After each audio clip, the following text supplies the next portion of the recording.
There is the same thing that is attractive about every conspiracy theory, which is that it's an explanation. The world is chaotic and unpredictable, and if someone says that they've got an explanation for you, that makes it a lot easier. I don't make my money doing this, so I feel like a fraud using that word, like journalist, to self-describe, because I know people who it's been their entire career. And the idea that we could both use the same word to describe what we do feels like I'm claiming something I haven't earned. The documentary is called Follow the Stickers, and that was also the production journey, was that I saw a load of stickers on lampposts and other street furniture, and I'd try and discover who had put them there and ask them why. I can't take too much praise for being able to get people to open up. They literally stuck a thing going, I want you to listen to me. And I just went and listened to them. And I do think, especially when it comes to generative AI, if it wasn't worth your time to do it yourself, it's not worth my time to take it in. I have no interest in reading anything by AI. I have no interest in listening to any AI podcasts. We all have these devices. The internet is part of all of our lives. Strangely, that's not a unifying experience. It's kind of the opposite sometimes. Someone could be the exact same demographic as you, have similar interests as you, and what they're seeing on their screen could be completely different. And that's partly because of algorithms. It's partly because the tyranny of choice. There's so much stuff there to choose from, and it's just interesting to ask people what is actually going on their screen.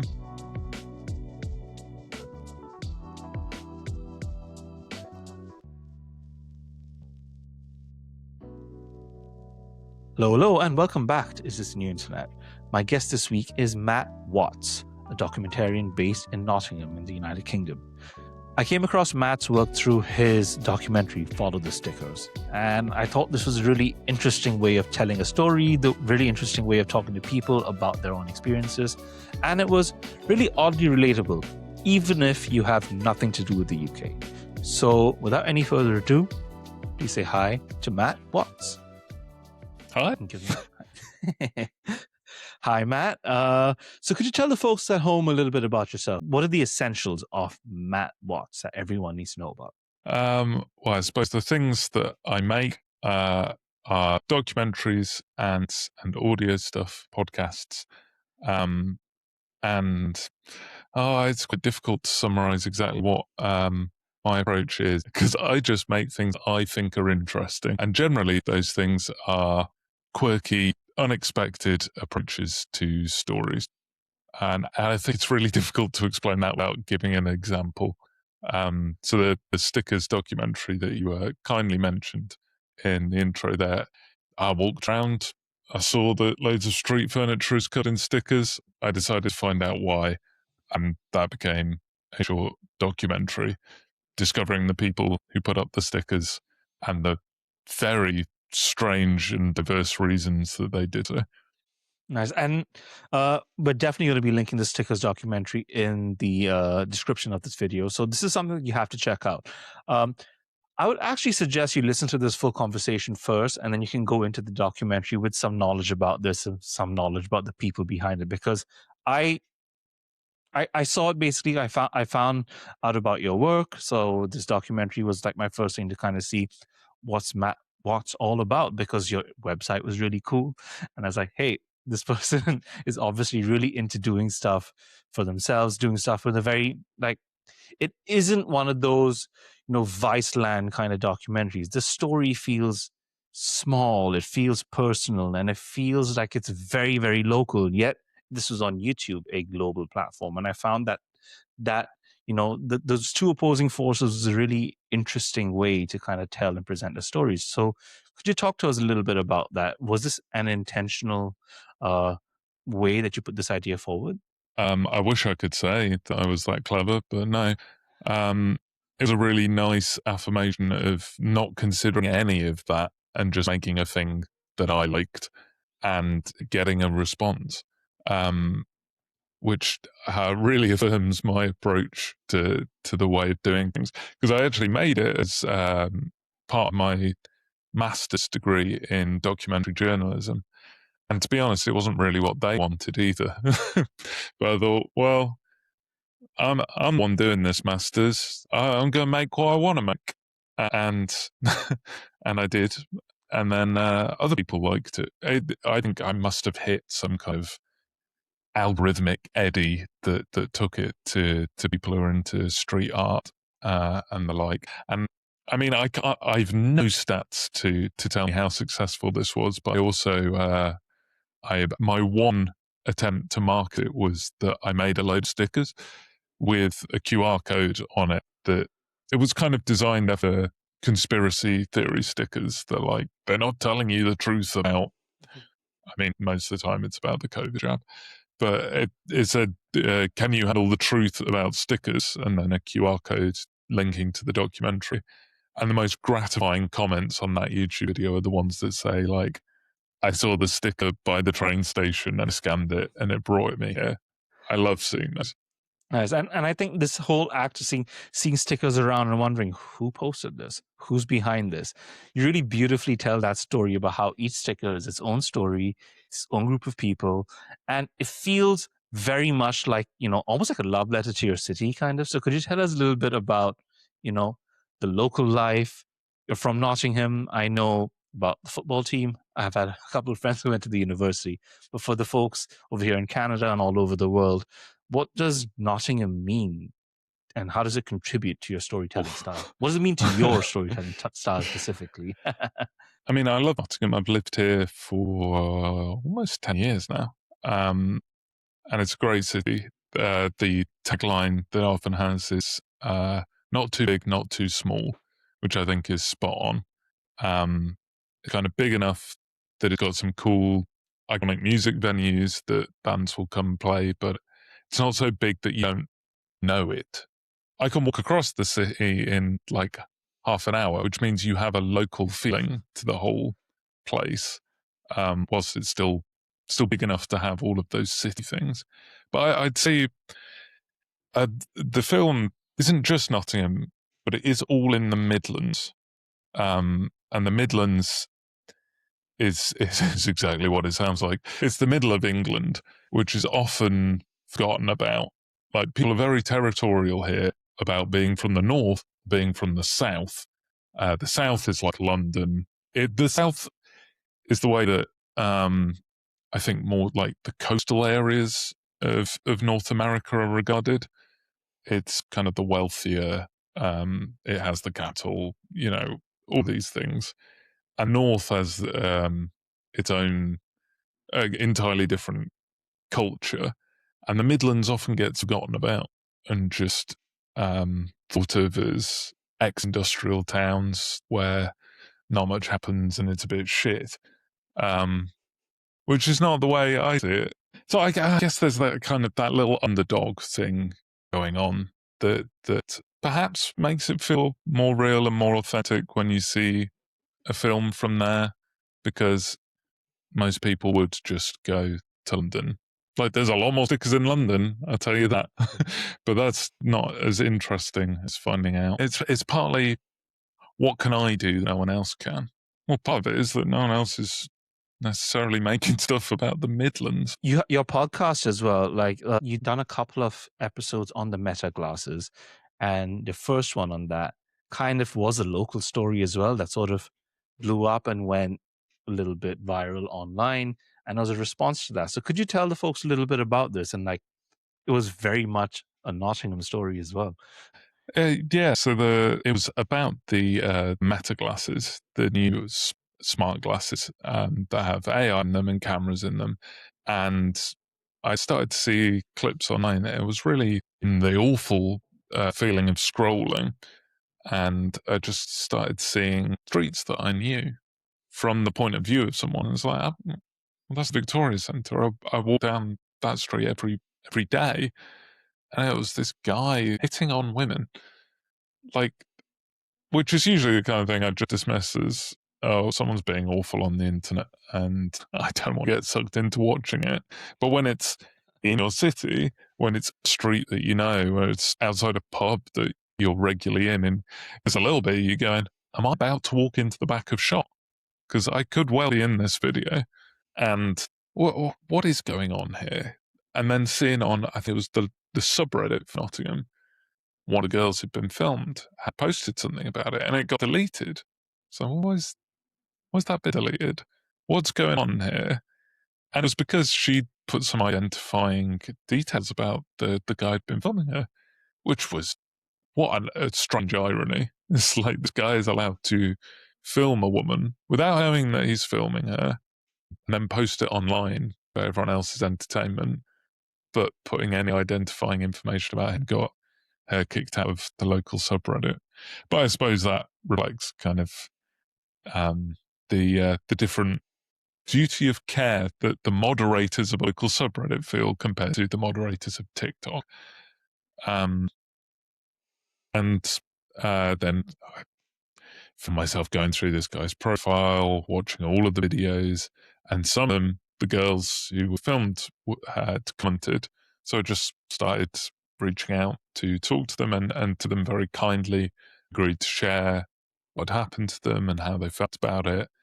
So the majority of the episode, I suppose the first half is me talking to both of them about what that felt like, and their attempts to get them taken down, their friends and family's reactions, all of this. And then the second half was me submerging myself in this guy's Discord server, which was quite a disheartening experience.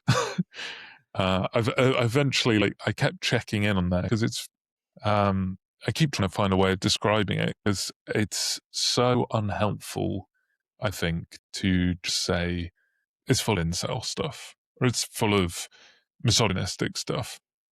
Both of those things are true, but I think those shorthands have just become a shortcut to switching your brain off.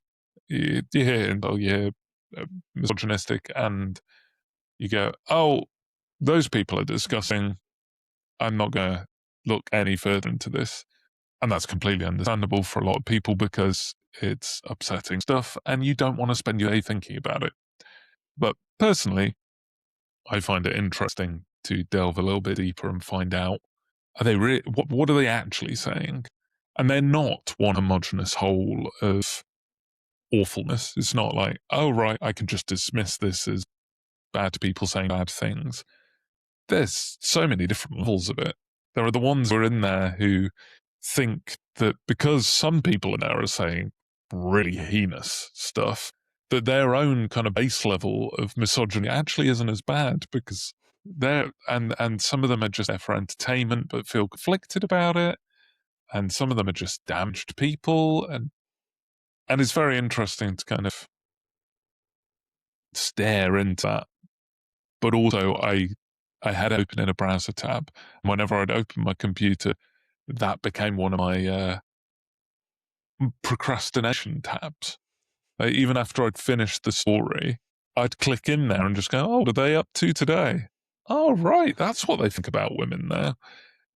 And when you spend all your time somewhere like that, either you become one of them or you get very sad. And I got very sad. So I had to close that tab and leave it as it is. So in your time there, did you see anything as to, why some people would feel a little bit attracted to this sort of setup, to feel a desire to spend some more time there? Was there like kinship in any way that you could maybe see yet not feel inclined to participate in? Kinship's an interesting one. There was definitely camaraderie. Like there's commiserations of these guys who all have a similar problems in that they are struggling to talk to women. They've identified the problem. Their solutions are awful and varied, but they do share a problem there, and sharing a problem with a group of other people who have the same problem and talk about it is an attractive thing, especially in a world that's lacking in physical community. Like there are no youth centres. There's probably like 3 youth centres in Nottingham. There aren't places to hang out and the form relationships in the same way, which is part of their problem. It's like they can't talk to women. Why? Well, they never leave their houses, which is a slightly reductive thing to say again, but you get where I'm coming from. I think as well, the other thing that is attractive there is the same thing that is attractive about every conspiracy theory, which is that it's an explanation. The world is chaotic and unpredictable, and if someone says that they've got an explanation for you, that makes it a lot easier. I found that with, some of the people who I spoke to in the Stickers documentary who thought they'd found an explanation for the pandemic, or I watch and listen to a lot of stuff about cults and all of that jazz, and it's the same thing that attracts all of those people. It's just an explanation for the way it is. Nice. So I really appreciated in your podcast how much, just like how you did right now, you didn't want to jump to conclusions about why people are doing things. It was very much about trying to be there, getting that point of view. This sounds like a lot of the idealized version of what I thought journalism would be, especially right now with everyone being able to pick up a phone, get a mic, and like just talk to people and record what's happening.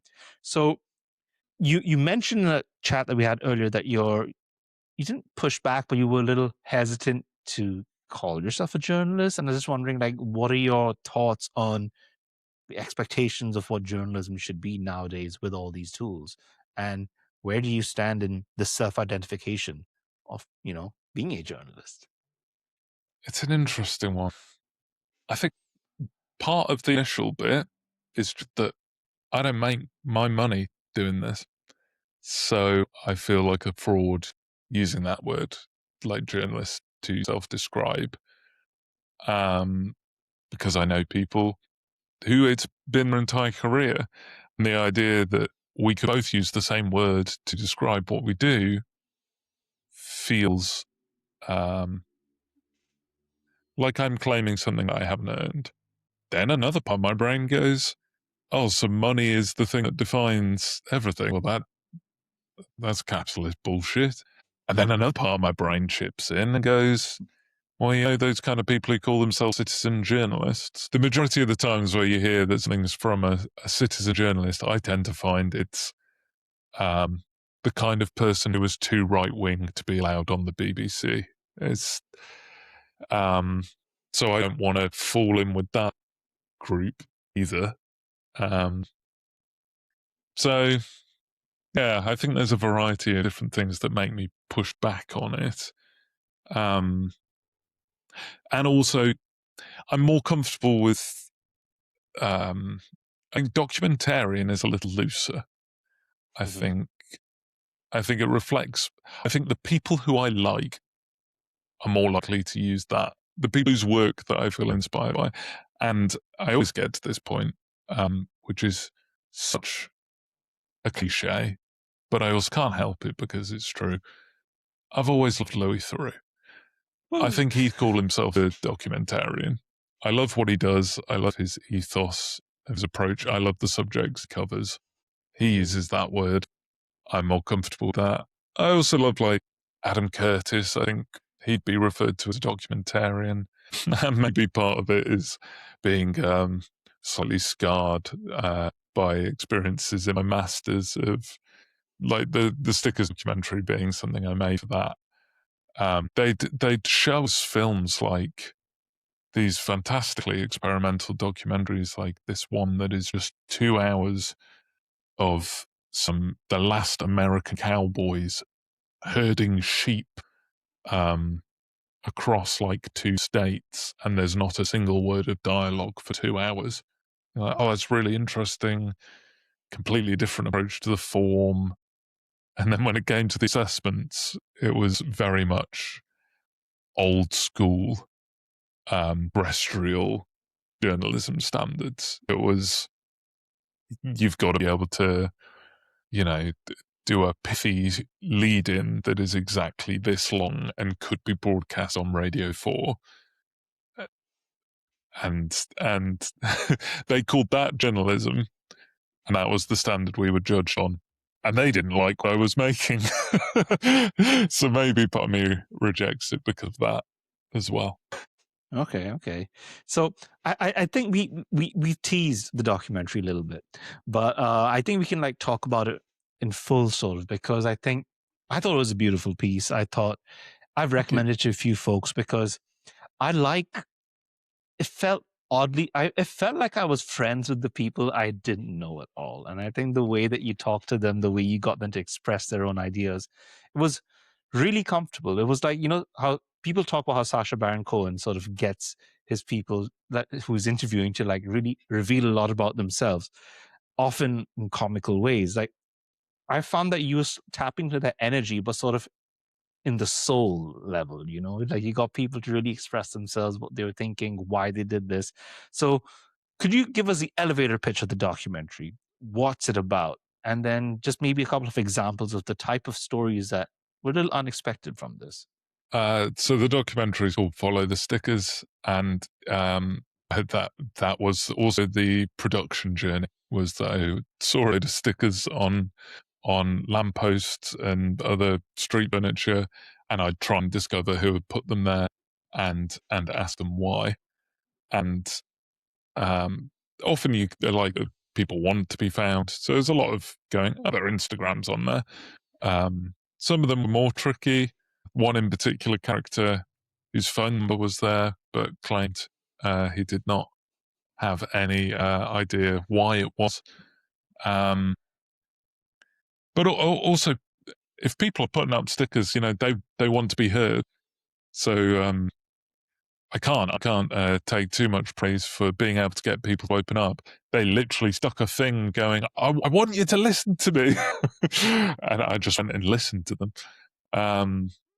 And yeah, it's a huge variety. Like there are local artists, there are conspiracy theorists, there are who else did I talk to? It's been 2 years now since I did it. There was a guy from a church, all who have completely different reasons for putting those stickers out there, but all who were open to talking about it. And I will say, as a little tease, I don't want to give away kind of how it all ends up, but I will say that I got very lucky with it, and that none of it is planned and none of it I saw coming, and the chronology I present is true. I did not plan that ending. It fell into my lap, and it is a true story.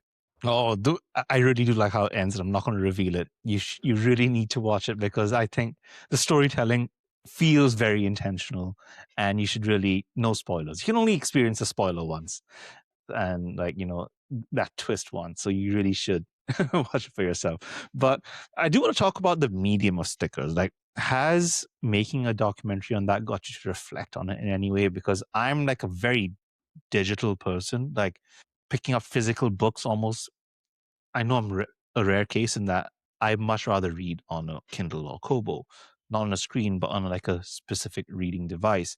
Since I was part of the podcast scene over here in Toronto, of trying to be more active, stickers are still very much a part of what people share when they meet up. So, as someone who's followed the stickers, like, what are your opinions on stickers' place in our society nowadays? Like, especially compared to us growing up, because I had football stickers growing up and Pokemon stickers and everything. Is that a kid thing? Like, what's your read on this whole movement? Well, to begin with, I'll say that I'm also someone who prefers a Kindle, controversially, and but I think the sickest thing is in a world where we constantly push stuff on our phones. Like everything is an advertising platform, and as you'll know, as both a marketer and a podcaster, you have to try and play into those algorithms. It's great that none of that exists when it comes to street art and specifically stickers. The only thing is someone going to put a sticker over the top of your one? You don't have to think about any of that. You can just go, here's a fun doodle that I want to do it, and then it's out there in the gallery of the world. There are no gatekeepers. There is just slapping it on something. And I love that. And I get I think it's impulsiveness, and it's feeling like you own it a little bit. Like, some company can put up a big fucking billboard that's constantly flashing in my eye line when I'm just trying to walk around my city. I should be able to put a big sticker on the middle of it. And yeah, I think it's staking a claim on the physical world. And I think that, what you said about someone could put something on top of your sticker as like almost a bit of a negative, but I do think there's something beautiful in how limited it is and how the story just builds on top of it. Like, I see this with gig posters all the time. You like peel back the layers and there's gigs from like 5 years ago underneath it. And I think that there's something pretty cool that we're missing out on in this digital world. Like, Toronto has a drum and bass scene, and the drum and bass scene very much works on word of mouth and posters, despite all of our fancy tools, doing things online, short form content, paid ads. It is that physical presence that is something that this scene really likes. And I find stickers are a very honest, heartfelt ode to that. Yeah. And actually, you remind me, one of the other guys is Ranga in the film, who is part of the jungle scene in Nottingham. And yeah, he's got his name literally out there everywhere, because Jangala stickers are all over the place. And I loved that we had we had a chat upstairs in a coffee shop. And halfway through, I needed the loo, and I went in, and he'd stuck a sticker kind of already on like the toilet roll dispenser, and I came out. I was like, we've only been here 5 minutes. Have you already done that? It's like, yeah. And it's worked. Like, his events, it is a well-known name now. If you're into jungle, then you're going to Jangala. So this is a bit of a deep cut for my Mumbai-based listeners, but from 2002 to like even now, maybe there was this guy who would spray paint bean bags on like walls, like the word bean bags, and with a phone number underneath. So if you ever wanted a bean bag, you can call. He was number. literally selling bean bags. Literally selling bean bags, and he would tag every single like wall that he could find. And then first it was like, what is that? Then like I think he kind of subliminally like dug an urge into my brain that I kind of want a beanbag in my house. It's everywhere.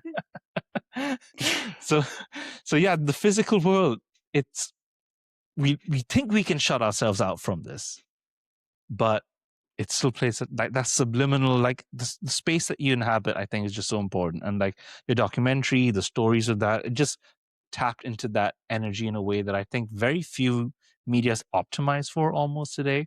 Like, it felt slower paced, it felt intentional. And I think your podcast takes on this exact DNA as well. And I love it. That's one of my favorite things about it.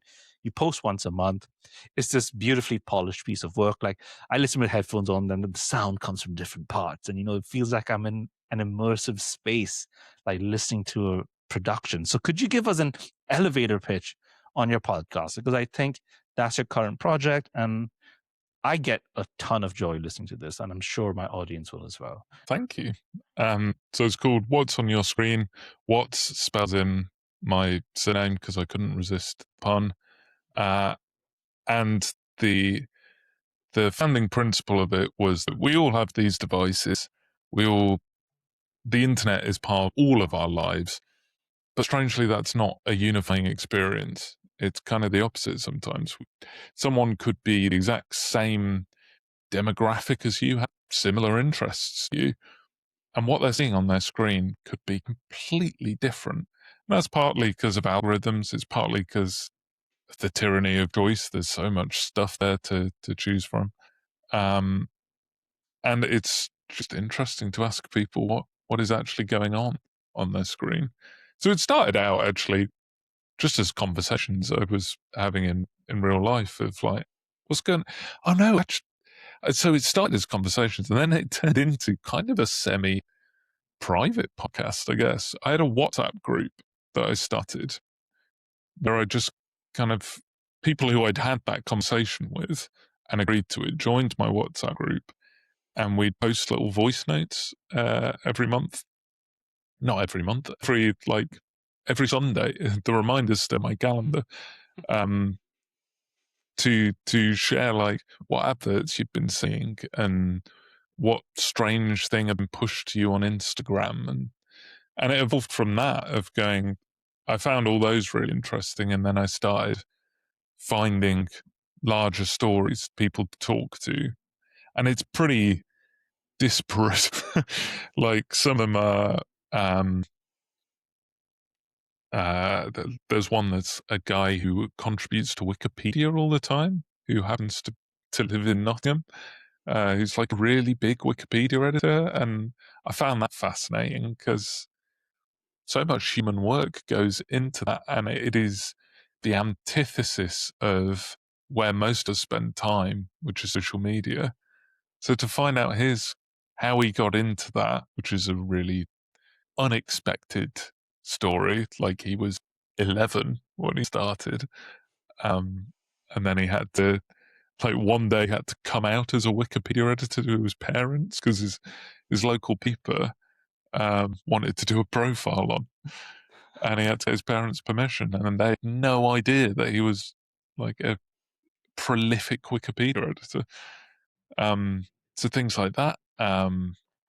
Started out with some more kind of broad things, like folks who had learned English primarily from the internet and how that had shaped their relationship with the language and what they said. I mean, it's very different to if you do Duolingo or something. And then more recently, things like meta glasses, and actually one of my favorite ones, on which I guess could be tangentially linked to the meta glasses one, was this is always an odd sentence to say. I've always been quite fascinated by paedophile things. I think it's an odd little bit of the internet. Like it's vigilante justice, but at the same time, it's always done by fascinatingly complex characters who were either doing it for attention, but then it's like, is it okay because they seem to be doing a good thing for the wrong reasons? People who were abuse victims themselves, which is dreadful, but very interesting that this is how they've decided to deal with that, to affect the world around them. I've always found them car crash watches, morbidly intrigued by them. These videos that vigilantes post online of them stinging pedophiles, luring them in, then turning them over to police in the best case scenarios. And again, something happened in the town I grew up in. And not only that, it was a teacher who'd been a teacher at that school when I was there, who was being stung, being caught. And I interviewed 3 lads who'd done it and put it on TikTok. And you see how that is very tonally different to like the guy who edited Wikipedia when he was 11, but it comes from the same subject, the same thesis. So if you enjoy radical tonal shifts each month, then it's a podcast for you. Nice. What I really enjoy about this is that, however wide the subject matter is, it's very much like a product of Nottingham, it's a product of your surroundings. And what stories about your part of the world do you really want to continue telling? Like, do you have like a tier list of like, oh wow, if I get a chance to do this sort of story and the opportunity opens up? I'm going to pounce on that. Have you thought of this far in advance about certain things? I'm sure you have your, big ticket. This is the one kind of. I think I have subjects that I'm interested in, but I don't look. It's not necessarily like about here. It's that I'm interested in something, and then a local way into the store presents itself, and I find that interesting rather than targeting something that's local. I mean, if something hyper local did happen, but like at the moment, I think being a political figure online is quite interesting because there are those who are doing a very good job of using social media in the way that we used to use broadcast to attract voters. At the moment, I'm afraid I don't know enough about Canadian politics, but I assume that there is the same polarization that a lot of other places are feeling. And the two extremes of that are pretty good at the online stuff. Here in the UK, Zach Polanski from the Green Party is doing a really good job of his online content in the same way that, like in America, there's Zoran Mandani, really good at it, and also kind of far right, like, well, I mean, love him or hate him, Donald Trump knows how to get your attention online, and the whole sphere of influences around him. But I can't tell that story.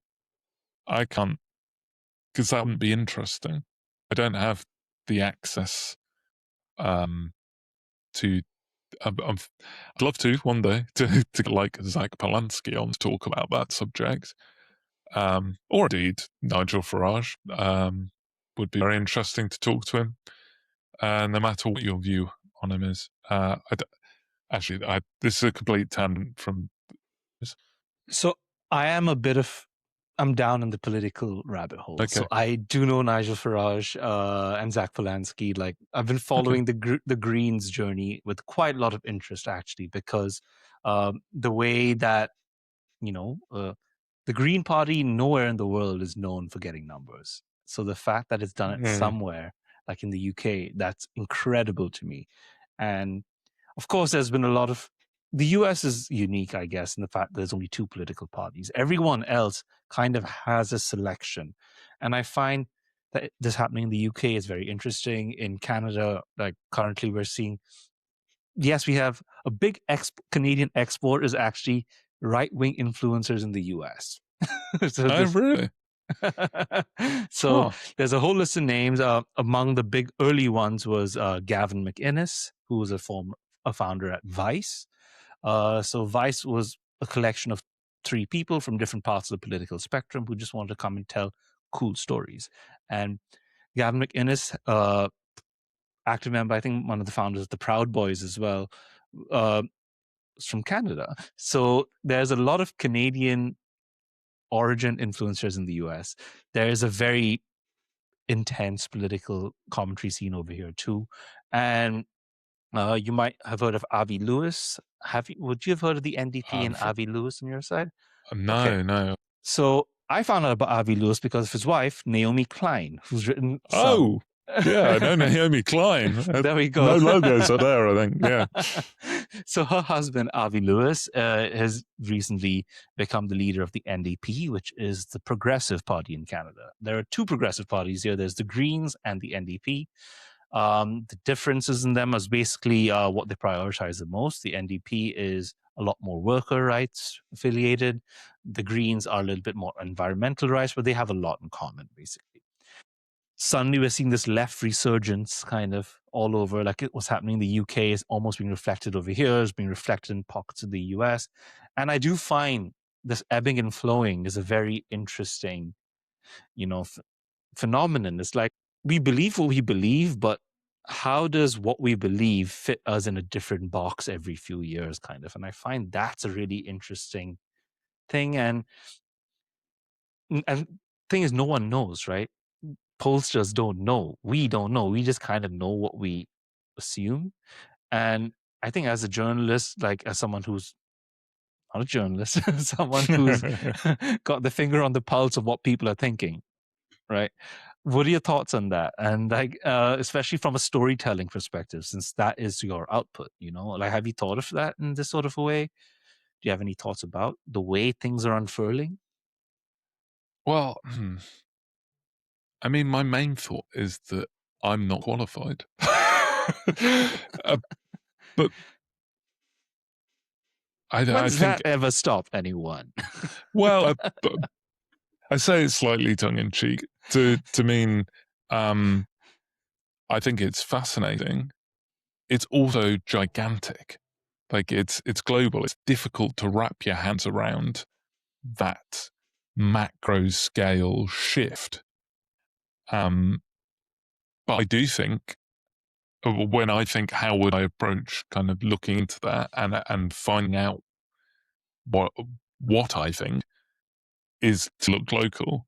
And there is, at the moment, there's a local councillor who I intend to approach to talk to about it, and seeing what they do day to day, what they actually do, like how much of that is influencing what they're thinking, how much of thinking about all of that is deciding what they're doing with their day, with their the hours that they have. How many hours of that is dedicated to something that could be shared online? Is it optimized for that? Have they got a team doing that? Do they say that some of their success is due to that? And how much of it, on the other hand, is completely irrelevant to that, because a lot of voters are older and don't care about what is online as much. The fact that you mentioned some of the folks there and I didn't know their names means that I don't feel I can tell the macro story, but there's always a local way into it. And that is part of why it's dreadful that local journalism has been absolutely decimated here, which is the subject of another one of my podcast episodes. And having been to it's for someone who's not a journalist, I've been to a lot of National Union of Journalists meetings, and they are full of wonderful, helpful, lovely people. But the picture that you get of the industry is quite bleak from them, and they will tell you about the heyday of when, like, you could. I mean, you can still have a full-time job being a journalist, but when the Nottingham Post was one of like 5 local papers, and all of them had gigantic staff and had their own stunning buildings in the middle of town that were full all day, every day. There's nothing like that anymore. There is one kind of clickbait title that covers Nottingham now, and that's it. Well, there is another movement of kind of grassroots, locally supported, Patreon-style model journalism that goes on. In Leicester as well, which is our neighbouring city, there are really impressive attempts at doing that, but they're building back from the very ground up. So we got news for free on the internet. We got ad-supported stuff, and therefore these legacy media outlets got affected. Like today I saw a GitHub post about how you could put in a paywall link into this tool and then you can still read it without paying for it. And I was like, this isn't making the problem any smaller, like for like all the news that's optimized for outrage. So I see the niche in which you operate in, which is like thoughtful, honest, reflective, slower paced kind of storytelling, where you're constrained by a time limit, but you use that time limit to really explore every edge of this discussion. And if you haven't got a chance to do that, you'll make a follow-up where you try to get to bits that we hadn't got to. And I find that this is a slower, more intentional part that the internet is honestly pushing out of the way we consume media and consume things. Yet you just mentioned this patron-driven news outlets that are coming up, and you've been talking to journalists as well. Like, what's your read on like the pushback to a return to something a little bit more intentional? Because the honest answer is we need to pay for stuff again if we want it to be better. Yeah. But there's what we're saying that we need versus the progress that you're seeing being put in place. So is there something that we're missing over here as just regular people on the internet? What's going on in the news and media space that maybe $5 that we put in can go a lot further than $5 to the New York Times, for example? Like, do you see any movements that we can actually start getting involved in around this? I'd say, yeah, look local. In the same, I think we need to have the same attitude to digital content as we do to supporting local businesses. Like, there's loads of people who would happily pay more at a local bakery as opposed to going to a supermarket because A, they think the product will be better, B, they want to support them because it's part of their local community. It's more difficult to get the same sense of local on something intangible like digital media. I mean, one of the excellent independent publications here gets around that by being physical media. The Last Lion magazine is a free sheet still here. The internet still has all of the potential that it always had to give independent people a voice to do exactly the kind of work that everyone would like them to, and the infrastructure for them to pay for it. So it is partly an attitude shift, but the difficulty I have with that is that's easy for me to say when I can afford it. I'm lucky enough that I can afford to pay for some Patreon subscriptions to things that I value and I enjoy. There's a cost of living crisis. It's no good me saying that if you're struggling to put food on the table, if you're struggling to pay your energy bill. I'm not going to tell you to pay a local journalist. Obviously, you need to pay for the other things that are more important. So I suppose that's like a systemic problem. And it's almost like the climate, the whole carbon footprint thing, although it is valuable to think about your own impact and it can be empowering, it also puts all the onus on you instead of the really huge companies that are doing the majority of the pollution. I think the same is true of the media landscape. You can afford to support something, great, but political change I would do a lot more funding this stuff. I'm still very grateful that we have the BBC paid for, and our license fee that we pay here doesn't just cover that, it covers several of our other broadcasters. I think if we lost that, then we'd be in a true kind of desolate landscape of media driven only by profit. So I think, A, holding on to the things we already have, they have problems. Of course they do. But scrapping them isn't an answer to that. Paying for them when you can, definitely do, and consider it the same as buying physical goods. Put some stickers. That'll make it feel local. Don't know if I have a solution around it. Well, it is a big problem, so I'm not expecting you to be able to fix it. But as someone who's there, like, who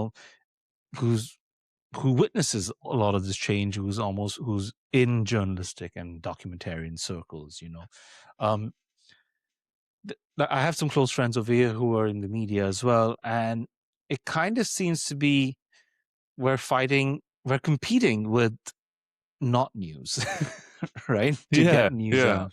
And I think that's such a big deterrent. Like, hey, why do I want to read about this thing that'll make me a little bit more informed, but somewhat more upset when I can just watch something that's light and digestible, right? So it's like the news media is competing with things that was never intended to compete with in a way that, and I find that it comes back to intentionality. We need to take a little bit more of that burden upon ourselves. So that, hey, how about I don't scroll? How about I physically read? Which is kind of my Kindle motivation here, because it's way too easy to get distracted when I'm reading on a screen. I'm just one notification away from losing this thought train.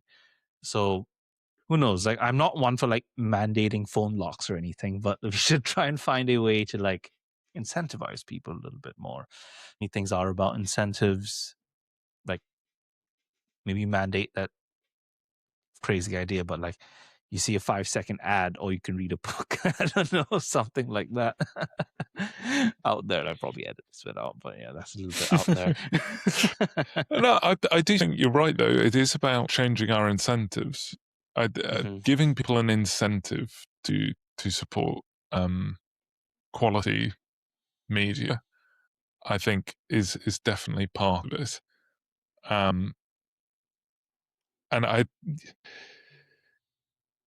the whole competing with stuff that it wasn't supposed to. I quite like. There's often discussions on. There's a podcast called The Rest is Entertainment over there that talks about kind of the entertainment industry, and they talked about way that our license fee funds the BBC, about the idea of some of them pivoting to play up to putting their stuff on like YouTube or TikTok or Instagram, and journalists actually embracing those tools. And I think it is the right idea. Like, you should go where the attention is. If the attention economy is competing with you, take the fight to them. Start putting quality, well-researched stuff in the same feed that the distracting slop is. I think ITV and the BBC here are doing a decent job of that. I'd also say that I really like the philosophy that there's a guy, Blind Boy, an Irish writer, comedian, podcaster. He's fantastic. If you haven't listened to Blind Boy, I'd probably do a better job of writing his podcast than mine. But absolutely fantastic meditations on everything.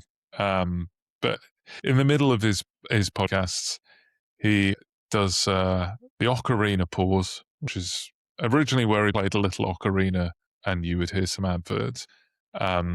Recently, it's been him slamming his head into a book because he's lost his ocarina. But anyway, he says that the model of funding his show, which is his full-time job, is a model based on soundness and kindness.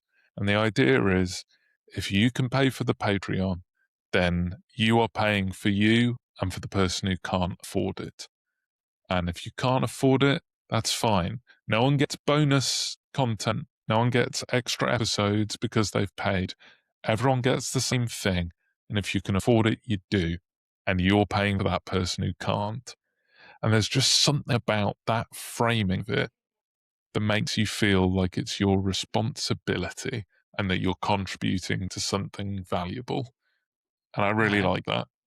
Yeah, that's a fantastic idea, because the internet is a great place to make things, but also it's getting more expensive, it's getting noisier, it's hard to compete, and just having these very honest value propositions, I think, can give people some sort of clarity towards finding the stuff that they want to do, funding the things that they want to do. Because the Patreon model, I think, is something that we should try. But like exactly what you said, there's a cost of living crisis. There are, like, this is a luxury spend at the end of the day. And yes, while this luxury spend contributes to the big picture of things being better, we can't expect everyone to be able to. So yeah, it's a tricky set of forces that need to be balanced. But as someone who makes media, I think the best way to get people to value it is to make them make it themselves, and then understand, oh, wow, Yeah, this is difficult. I get why paying $1 isn't that bad. Yeah.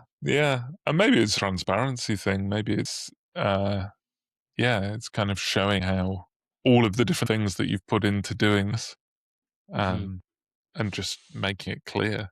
Yeah, and seeing so much content out there, people almost assume, hey, this stuff's easy to make, but No, it's just a lot of people putting in a lot of effort to give you something that you might just consume quickly. So, speaking of a lot of effort, you have some very cool, exciting projects coming up that are a lot of effort on your part, a lot of effort on the work that you're focusing on, but this effort hasn't necessarily translated into traction. So I think this is a good time to talk about your upcoming project. I won't reveal the name because I know what it's about more than the name. So would you like to take the reins from here about this? Don't think I've got a name. Oh. The thing I'm working on at the moment is a slightly more experimental and out there thing of trying to document a year in the UK exclusively through low view YouTube videos. And I've done a month so far. I've done January of 2025. So the idea is there is a video for every single day of January of something happening somewhere in the UK. They just have under 500 views. Usually significantly lower, but I had to open it up because at times it was difficult to find things.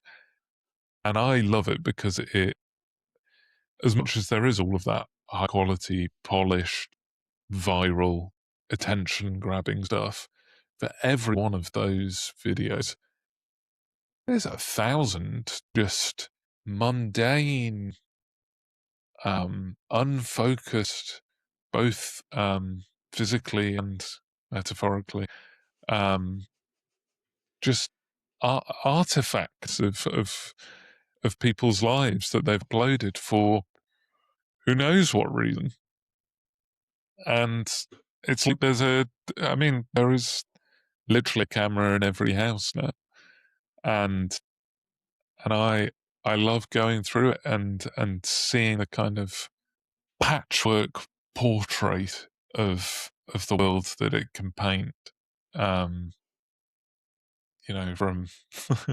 in the January, like there's just a guy walking around Coventry and the part of the Midlands, just narrating the little day he's having and pointing at a church spire, and then for some reason really taking against some flowers in a flower bed.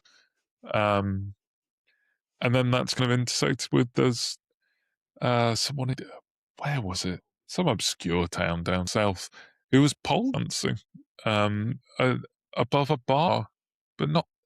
But it kind of looks like quite a well-to-do place. It's all these strange little snippets edited together in a digital collage to try and. It's not even to try and make sense of them. It's just for you to immerse yourself in the peculiarity of it all. But it's it's quite time consuming. This shares Yeah. a lot of energy with a lot of the vaporwave compilations that I would see around like 2012 I to can 14, see that. right? It's like mundane life from the lens of nostalgia with music that is, oddly soothing, playing lots of chromatic aberrations and weird focusy things going on with the camera. And it's comfortable. It's telling a story without trying to tell a story. The story is sort of what you interpret from it. And I find that the world is getting too fast. There's a lot of space for this that we should be meaningfully trying to occupy. And I love the sound of this project. Do you worry though that by casting attention on these projects intentionally picked because of low view counts that you might alter the path of history with those videos? That's an interesting point. I think at the moment, because my view count is just as low, it's not an issue. But perhaps if people enjoy this project, it could be. I think maybe actually, I would like to build that into the video itself. Because I at no point try and include identifying features, because the thing is, as easy as it is for me to find these videos, it would be just as easy for someone else. And I would hate for that to have a negative effect on anyone. But that is also a problem that documentarians have always grappled with, a lot more so than when they're just taking pre-made footage from someone else. Being there, are you altering the story, asking the questions the way you are, especially like the kind of the gonzo stuff that I like, that people are become part of the story themselves. So in some ways, it's an inevitability. Yes. Could you talk to me about the phenomenon of sorting by new uploads on as vast a repository as YouTube? What's that been like? Yeah, well, it's difficult now. They don't make it easy because they don't want you to do that. They want you to keep watching things that are already popular. So my original method, this whole project has just sparked out of something that I was doing out of my own curiosity. One of my favorite things to do of usually a hungover morning, with friends, kind of in the kind of just post uni era, I guess I started doing this, where you'd still go on nights out and they'll wake up in the same house together, is to go to someone, like, it's the name of kind of the road or the smallest denomination of the place that you live, like the name of the town or the hamlet or the village, and then let's search that with the word vlog and scroll down until we see something that's got like 60 views. And it was always fascinating, like what people had decided to film of that town. It's like, there was, I think, one of my first favorite ones. He went to visit the hometown of a friend of mine, and he spent the whole time on a retail park at the McDonald's, briefly went into the town, and then came back to McDonald's. It's like, what's the point in that? And it gets you talking with other people about the unglossy, unfocused approach that someone had taken to a place that you know well. And go, no, I know there. Why hasn't they gone in there? And that was always just fun. And like I say, to see the motivations of these people who are relentlessly uploading, and I still don't know why. Just because it's the thing you do now. Some of them are just doing it because it's the thing that you do now. People make things online, so why don't I?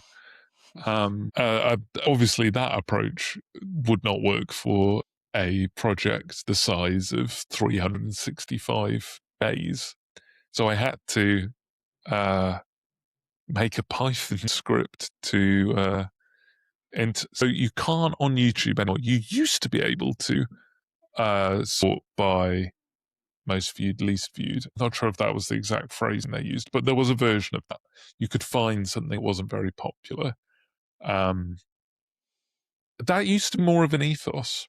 I don't know if you remember, there was a website called Stumble Upon. Oh, love it. Yes.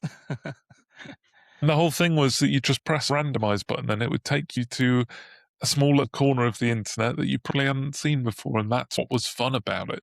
That's what was fun about surfing the internet, was going, oh, I found this peculiar little community that I never would have otherwise. And now it's very much, no, we want to funnel you down some very specific lanes. So you can't do that anymore, but you can still sort YouTube by view count if you use Google's API. So I now have a little bit of code that is constantly breaking because they keep doing things to tighten it up, that will kind of pick from a library of keywords that I've designed that's got all kinds of things like going for a walk, and then like all of the names of tiny villages and towns in the UK listed in there as well. So it'll combine one with the other. Whereas like exercise in Bradford or whatever. And then it goes away and it comes back and it gives me a list of 5 of them. And I just sit there going through them going, a lorry driver filming himself driving. I'll have that. And I'll intercut it with this man reviewing breakfast he got from the Greasy Spoon down the road. And Nice. that's the slightly insane process I sit here doing. It's like Adam Curtis, but if Adam Curtis didn't have any of the access to the BBC archives that he does. Like I don't. it's great that you're intentionally looking outside the big cities with this. Like you have search terms for smaller towns. I'm sure there are loads of towns with the same name as well, like just the same Oh name, yeah, different parts yeah. of the country. How's that helped or hindered your search? Oh, it helps because it means there's more likely to be results for that search term. It's interesting watching it and then trying to work out whether it is where it says it is. That's for sure. Because uh, in the UK, our accents are so strangely localized that you can go 10 miles down the road and people will speak in an entirely different way. And other people from around there will know exactly where that person's from. So just playing a bit of accent roulette on YouTube is quite good fun. You go, no, that doesn't line up with. I thought that was going to be the banger in Wales, but this man has a Northern Irish accent. Or yeah, um, it adds to the intrigue, in my opinion. Nice. So, what's the progress like on this? Like, what will your final deliverable look like? And is there any work in progress, like status updates you're going to share and stuff? What form will this take, and what's the experience like? I think it will be about. It might be about feature length if I carry on at this rate. A feature length documentary that will probably go on YouTube and probably nowhere else because it will be a copyright nightmare. Um, so I think that's the finished product. Is now I don't know if I'm just being pinky, but it's a video that will happen to be on YouTube, and I do think that that's a distinction that I like to make in my own head because a YouTube video and a video that's on YouTube means this video is not being shaped in a way to make it in any way palatable to the YouTube algorithm or the audience. And if that doesn't make you want to watch it, I don't know what will. But yeah, it's in some time in the future it'll be that. But I'm intrigued to see it is being shown in public, the January version, for the first time this Thursday.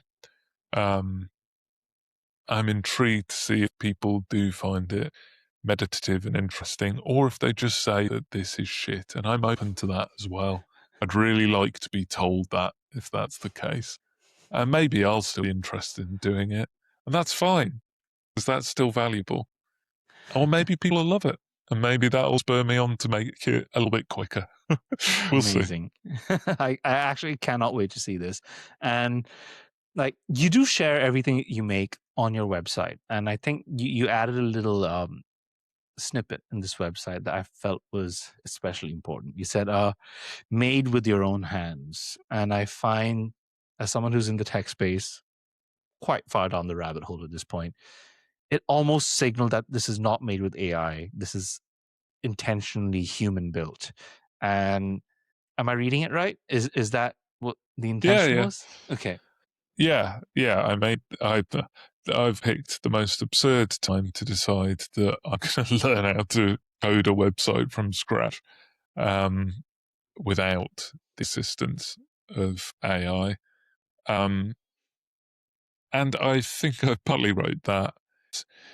If you look at your fridge and there's a child's picture drawn there, then you might go, oh, that's really nice. But then if you go, no, I did that and I'm 32, suddenly your opinion of it is very different. And I think my website feels like it's someone who's just learned how to code a website from scratch.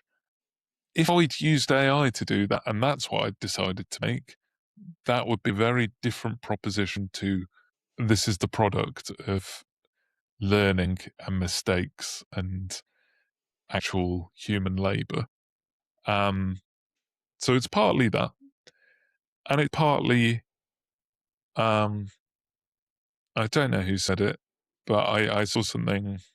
I mean, I'm constantly reading and listening to things about AI. It is the force that, whether I like it or not, is shaping the future of a lot of the things I'm interested in. And I do think, especially when it comes to generative AI, if It wasn't worth your time to do it yourself. It's not worth my time to take it in. I have no interest in reading anything by AI. I have no interest in listening to any AI podcasts. What? So I'm signaling there that while it might not be worth it on its own merits, your time looking at my website, it has at least had human intentionality put into it, so you will not feel hoodwinked or duped into wasting your time when you find out that it was all made by an AI. That's fair. That's fair. So I'm going to share your website in the description as well, because it's a fun place to be. I think being able to listen to your podcast directly from the website, it's great. And yeah, it feels nice to be somewhere that is intentionally built, intentionally designed. I'm trying to straddle both worlds a little bit by entering into the NeoCities space. It used to be like the GeoCities of old. It's been recreated with a similar sort of a vibe to encourage people to wander, to have forums on websites, drop in, say hi. This is going to be an interlinked website set of websites that you find through a directory. Again, like there's a lot of this trying to replay the nostalgia of the internet that we lost, and I think that it has become a recurring theme of my podcast a little bit. And that was a big draw for getting you on as well, because intentionality, slower pace, you're kind of embodying a lot of these ideals that I want in my internet life. So it's been an absolute pleasure having you on to talk about this, talk about your process. And we have been chatting a while. So I do want you to plug everything you're working on. You have plugged a few things. I will share some of that as well. But I think the manner in which you tell your stories, the manner in which you put your ideas across, it's a nice, cozy little space. So I genuinely want you to plug your activities to my audience, because I think we all need a break from the mayhem of the internet. So where can the people at home find you? How can they get in touch with you if they, want to contribute to something that you're making, to be a source, to be, a voice, to add to, these very rounded stories that you tell? Like, where can the folks find you? Well, the main thing is my website, which is mattwhatmakesdocs.co.uk, where my YouTube stuff, including the documentary we mentioned, is all on there, and the podcast. The podcast itself can be found on all of your pod-catching apps. It's called What's on Your Screen. If Instagram's your thing, then it's at whatmakesdocs on there. I think those are the main ones. Oh, I've got a newsletter as well. You can find that on the website. And yeah, I would say, I really like what you just said. I think there probably are people listening to this who have a completely different experience of the internet than I have any idea about, and I'd really like to hear about it, even if it's something as teeny tiny as I get these really weird adverts for something that seems unrelated to me and I don't know why. Or it's I'm building this incredible thing and I want to tell you about it. I want to hear about it. So you can DM me on Instagram. You can email me, what's on your screen at gmail.com. There's loads of ways to get in contact. Go to the website. It's all on there.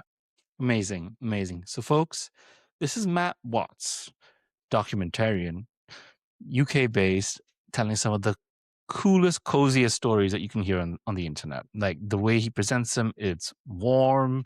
It's an experience. Like you don't want to be multitasking while listening to Matt's stuff. Just sit on the couch, pour yourself a drink, and like close your eyes and just enjoy it. Like that's kind of how I consume Matt's stuff. So I really hope that you're going to find the time to do that yourself.